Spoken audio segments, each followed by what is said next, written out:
बृहन्मुंबई महानगरपालिकेच्या निवडणुका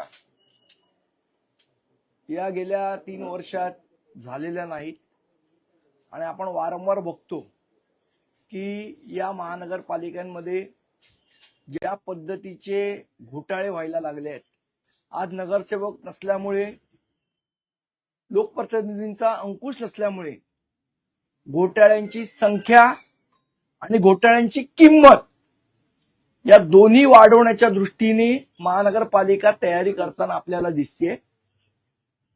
या घोटाळ्याचा एक उत्कृष्ट नमुना आज आम्ही तुमच्या समोर पुराव्यांच्या आधारे दाखवतो। महानगरपालिकेचं कचरा उचलण्याचं टेंडर हे दरवर्षी निघतं। साधारण एका ग्रुपचं टेंडर हे 100 ते 120 कोटी रुपयाचं असतं। त्या टेंडरची किंमत यावेळेला वाढून 450 ते 500 कोटी झालेली आहे।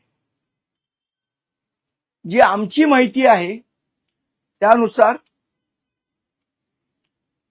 हे जे टेंडर जेव्हा निघालं, आता कसं असतं की टेंडरच्या कंडिशन्स या सर्वसामान्य ठेवल्या जातात, या कारणासाठी ठेवल्या जातात की त्याच्यामध्ये जास्तीत जास्त कंत्राटदार सहभागी व्हावेत आणि महानगरपालिकेचा फायदा व्हावा।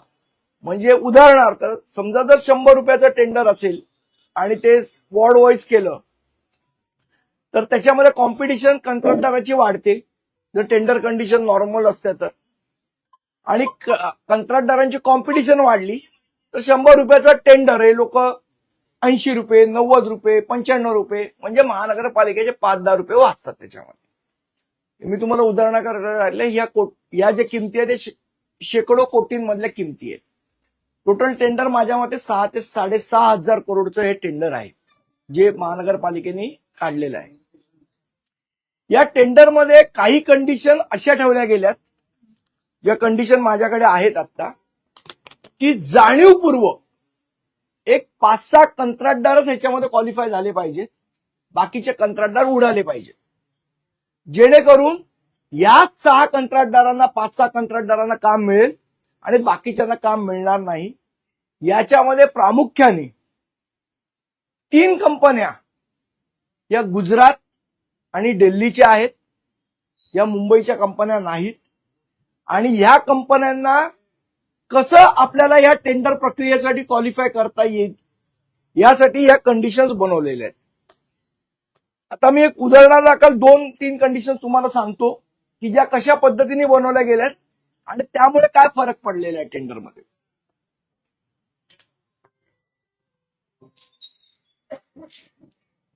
आता एक कंडिशन अशी होती की नेटवर्थ त्या कंपनीची जी आहे आणि त्याचा जो 80% of turnover certified by CA ही कंडिशन होती। आता रिवाइज कंडिशन मध्ये काय केलंय, त्यांना मॅन्डेटरी केलंय की net worth in each of 5 consecutive year 2019 ते 2020, 2019-20 ते 2023-24 पर्यंत त्यांची पॉझिटिव्ह पाहिजे। तर याच्यावर होतं असं, जेव्हा एक सुरुवातीला कंपनी तयार होते तेव्हा त्या कंपनीमध्ये सुरुवात जेव्हा असते तेव्हा त्यांना काम नसतं, ती इन्व्हेस्टमेंट असते, त्यामुळे ती बॅलन्स शीट थोडीशी निगेटिव्ह असते आणि ती कालांतराने जेव्हा काम मिळत जातं कंपनीला पॉझिटिव्ह होते। मुळात ही कंडिशन मागच्या वेळेला अशी होती की 5 वर्षातली 3 वर्ष तुमची बॅलन्स शीट पॉझिटिव्ह असेल तर तुम्हाला काम मिळालं, तुम्ही क्वालिफाय आहात। ही कंडिशन जाणीवपूर्वक बदलली गेली कारण या कंडिशनमध्ये फक्त त्या दिल्ली आणि गुजरातच्या कंपन्याच क्वालिफाय होत होत्या, म्हणून ती कंडिशन बदलली गेली। जे आधीचं काम होतं मागच्या वेळेला जे केलेलं त्याच्यामध्ये काय होतं, similar work was defined as collection and transportation of solid waste for any government, semi government, PSU over the last 7 financial years excluding sleet. Revise condition मध्ये काय केलं, सिमिलर वर्क नाव मॅन्डेट्स, म्हणजे त्याचं कामाचं स्वरूप त्यांनी बदलून टाकलं। त्याच्यामध्ये comprehensive door to door collection, storage, segregation, transportation and disposal to SLF, waste processing, plant specification in metro city. आता हा सर्वात महत्वाचा आहे, इन मेट्रो सिटी। आता ज्या कंपन्या समजा इंदोरला काम करत असतील, बाकीच्या ठिकाणी काम असतील, आता मेट्रो सिटीज म्हटल्यावर तुमचं जे रिस्ट्रिक्शन, बेंगलोरला काम करत आहे, मेट्रो सिटी म्हटल्यावर तुमचं रिस्ट्रिक्शन हे 4 सिटींवर येतं: मुंबई, कलकत्ता, दिल्ली, बेंगलोर आणि चेन्नई. आता जर तुम्ही 5 सिटीमध्ये काम केलं असेल तरच तुम्ही याला क्वालिफाय होऊ शकता. मग बाकीच्या सिटीमध्ये काम केलेल्या लोकांनी कामा नाही. आता इंदोर सारखी सिटी आहे, ज्या सिटीमध्ये जो कचरा उचलण्याचं काम करतो त्याला भारतात नंबर 1 दिलेलं आहे आपण. मग ती कंपनी जी नंबर 1 आहे भारतामध्ये कचरा उचलण्यामध्ये, ती मुंबईच्या टेंडरला क्वालिफाय होत नाही, त्यांना बाहेर काढलं जातं. का? तर दिल्ली आणि गुजरातच्या ज्या कंपन्या ज्यांनी मेट्रो सिटीमध्ये काम केलं त्यांना फक्त क्वालिफिकेशन मिळवण्यात. मला असं वाटतं या पद्धतीचे घोळ हे अनेक आहेत या टेंडर कंडिशन मध्ये. या टेंडर कंडिशन ज्या आहेत त्या मी कॉपी आपल्याला देईन याची. दुसरा सर्वात महत्वाचा मुद्दा आहे की वसई विरार महानगरपालिकेने नुकतंच एक सिमिलर पद्धतीचं काम काढलं. त्यांनी असं केलं की वॉर्ड वाईज कामं दिली, ज्यामुळे टोटल 56 कंत्राटदारांनी भाग घेतला त्याच्यामध्ये. आता 56 कंत्राटदारांनी भाग घेतल्यामुळे कॉस्ट आहे जी 100 रुपये समजा येत असेल वसई विरार महानगर, ती 80 रुपयापर्यंत आली, 20% कमी आली त्यांना कॉस्ट. उलट जी आमची माहिती आहे, महानगरपालिकेचं टेंडरचं कॉस्ट एस्केलेशन झालेलं आहे.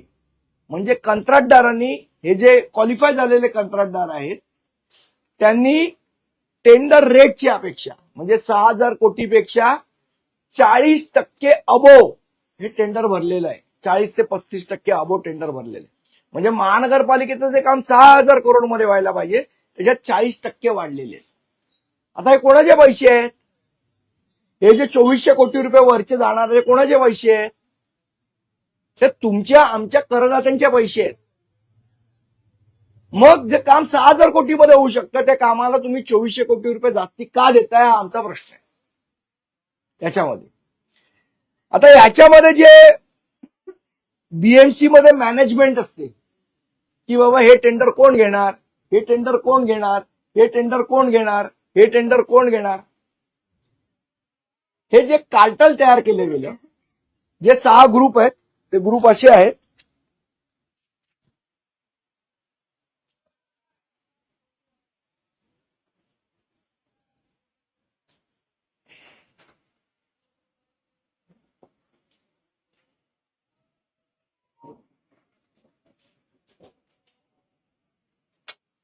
R south, R north, R central हा एक ग्रुप झाला. P south, P east, P north हा एक ग्रुप झाला. के ईस्ट, के वेस्ट हा एक ग्रुप झाला. एच ईस्ट, एच वेस्ट हा एक ग्रुप झाला. E ward, F south, F north हा एक ग्रुप झाला. जी नॉर्थ, जी साऊथ हा एक ग्रुप झाला. आणि ए वॉर्ड, बी वॉर्ड, सी वॉर्ड आणि डी वॉर्ड हा एक ग्रुप झाला. आता या सगळ्या याच्यामध्ये जे कार्टल तयार झालेलं आहे त्यांनी ठरवलेलं आहे की तू किती पैसे कोट करायचे महानगरपालिकेला, मी किती कोट करणार, असं ह्या सगळ्यांनी एक कार्टेल तयार केलं आणि ठरवून ही टेंडर भरलेली आहे. अजून या टेंडरचं सी पॅकेट ओपन झालं नाही, पण जी आमची माहिती आहे या कंपन्या याच्यामध्ये क्वालिफाय झालेल्या आहेत. त्याच्यामध्ये प्रामुख्याने Metro Waste Handling, Metro Waste Handling, AG, Enviro, या दोन्ही कंपन्या दिल्ली वेस्ट आहेत. या सगळ्या दिल्ली वेस्ट कंपन्या आहेत. मेट्रो वेस्ट मॅनेजमेंट आणि दिल्ली वेस्ट मॅनेजमेंट या ज्या कंपन्या आहेत त्या सगळ्या दिल्लीच्या कंपन्या आहेत.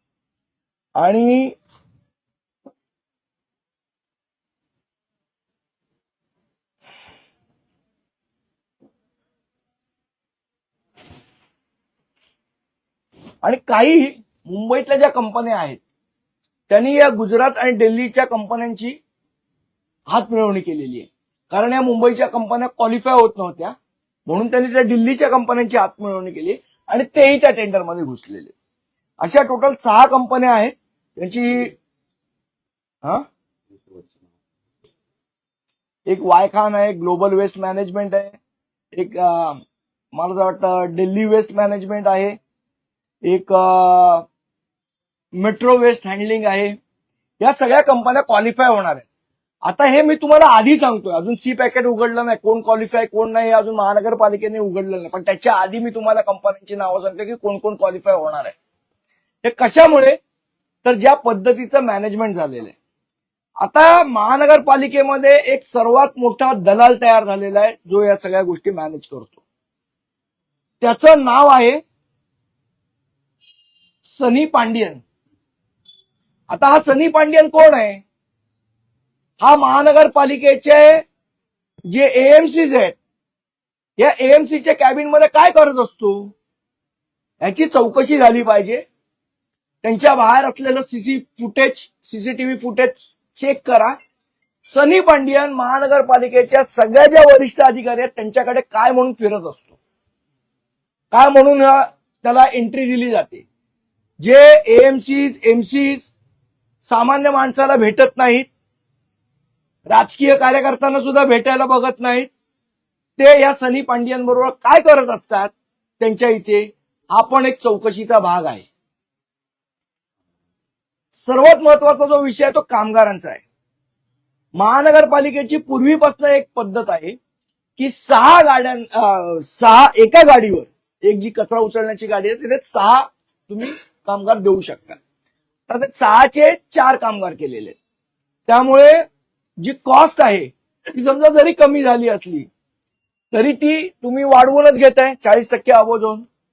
आणि मग जो आमचा कामगार तिथनं बेकार होणार आहे त्याला कुठनं जॉब मिळणार, आणि त्या महानगरपालिकेचेच कामगार तुम्ही कमी करणार आणि कंत्राटाचे कामगार ठेवणार. मग आमच्या महानगरपालिकेच्या कर्मचाऱ्यांनी कुठे जायचा हा महत्वाचा प्रश्न आहे. आणि जी लेबर कॉस्ट आहे ती जर आपण बघितली तर या पूर्ण टेंडरमध्ये 50% लेबर कॉस्ट आहे, जी लेवीच्या स्वरूपात त्यांना पुन्हा परत दिली जाणार कंत्राटी कामगारांची. मला असं वाटतं या पद्धतीचा हा या 3 वर्षातला सर्वात मोठा असा घोटाळा आहे. ज्या पद्धतीने कंत्राटदार संगनमत करतायत आणि महापालिकेतले सर्वात वरिष्ठ अधिकारी त्यांना सपोर्ट करतायत.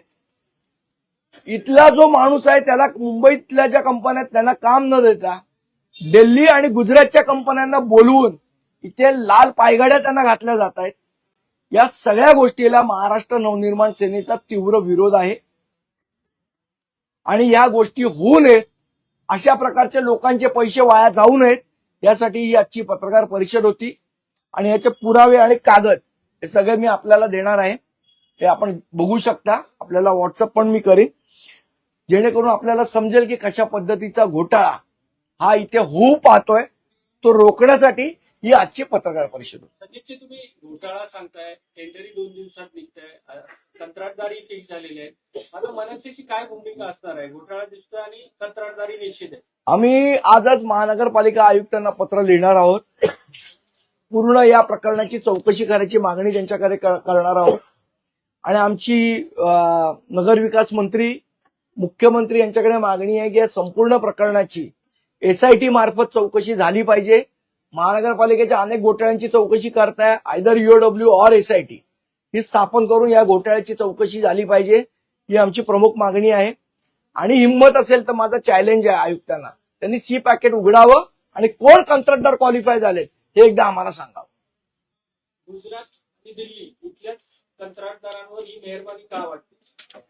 तोच तर आमचा प्रश्न आहे की असं त्यांनी काय दिलंय की त्यांच्यावर एवढी मेहरबानी तुम्ही करताय, किंवा काय देणार आहात, दिलंय किंवा देणार आहात ते आम्हाला कळलं पाहिजे.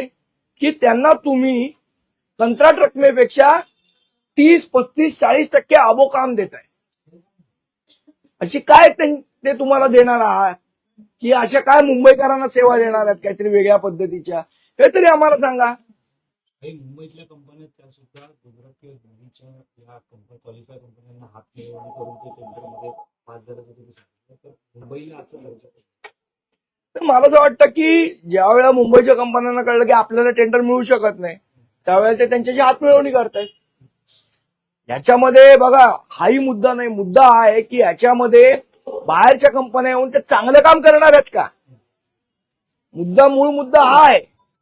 आणि आज जर माझे 100 रुपयात काम होत आहे तर मी तिथे 125 रुपये का द्यायचे, मी 130 रुपये का द्यायचे, मी 140 रुपये का द्यायचे, हा महत्वाचा मुद्दा. शेवट हे पैसे आमचे आहेत, आम्ही कर भरतो, ते पैसे आहेत. मग आमचे पैसे तुम्ही असे काय त्या कंपन्यांना देताय आणि त्याच्या बदल्यात तुम्ही काय घेताय? जो व्यक्तीचं नाव आहे तुम्ही आता घेतलेलं आहे त्याबाबत काही कारवाईचे आदेश तुम्ही करा.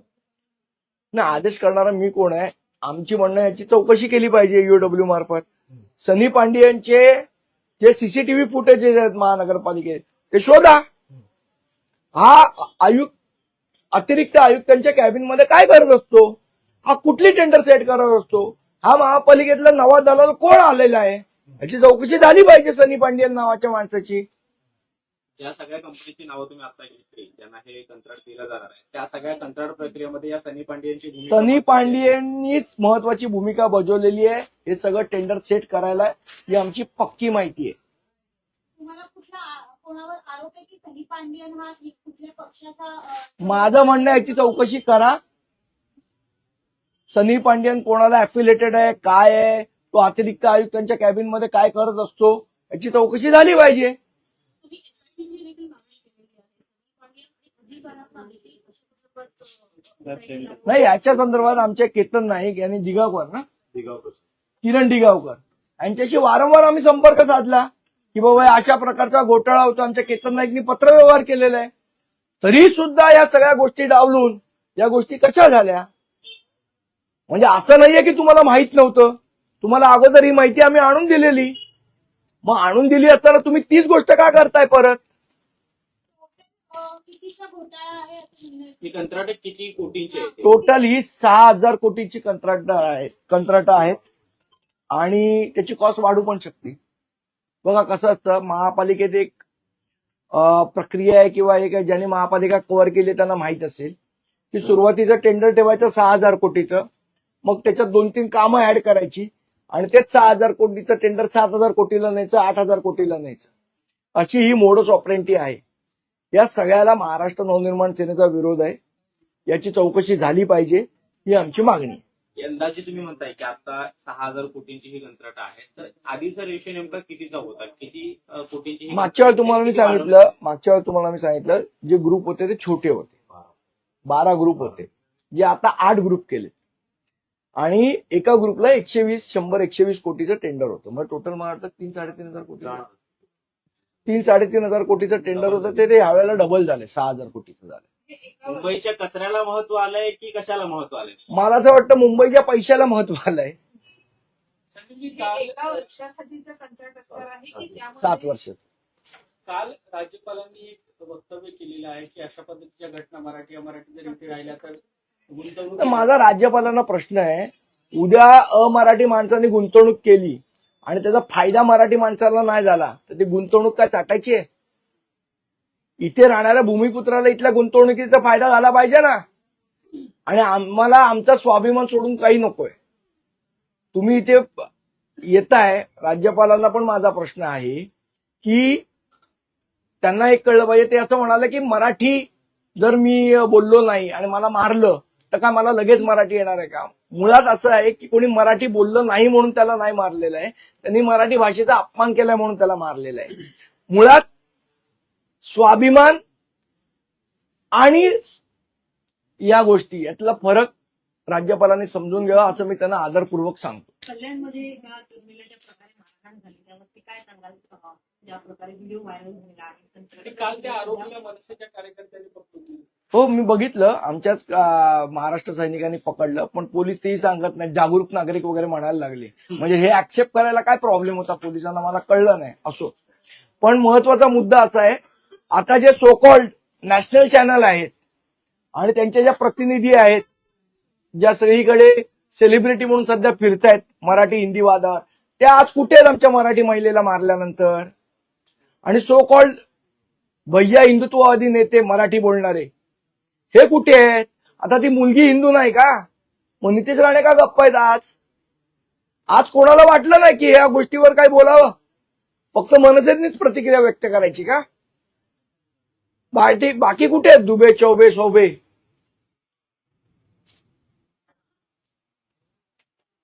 मराठी भाषेबद्दल सुद्धा केंद्राने एक स्पष्टीकरण दिलेलं आहे. त्यामध्ये त्यांनी म्हटलेलं आहे की भाषा निवडण्याची संधी आहे. मला असं वाटतं मराठी भय्ये जे आहेत, जे त्रिभाषा सूत्राचं समर्थन करत होते, त्यांना केंद्राने दिलेली चपराक आहे.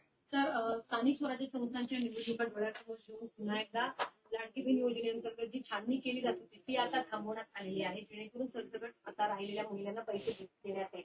पुन्हा एकदा निवडणुकीला बघून हे सगळं कुठेतरी केलं जातं. लाडकी बहीण या विषयावर आम्ही वेगळं एक भूमिका मांडू सगळा अभ्यास. माणिकराव कोकाटे यांच्या राजीनाम्याची मागणी महाराष्ट्रभर होते आहे. मनसेची काय भूमिका आहे? जर एखादे कृषी मंत्री अशा विधानभवनामध्ये सभागृहात रमी खेळतायत आणि आपली चूक मान्य करत नाहीयेत, मला असं वाटतं आता काही दिवसांनी मंत्रिमंडळात सुद्धा पत्ते खेळायला लागतील. म्हणजे जी बैठक होती मंत्रिमंडळाची तिथे पण पत्ते खेळायला लागतील. राजीनामा घेतला पाहिजे. राज्याच्या कृषी प्रधान देश धन्यवाद.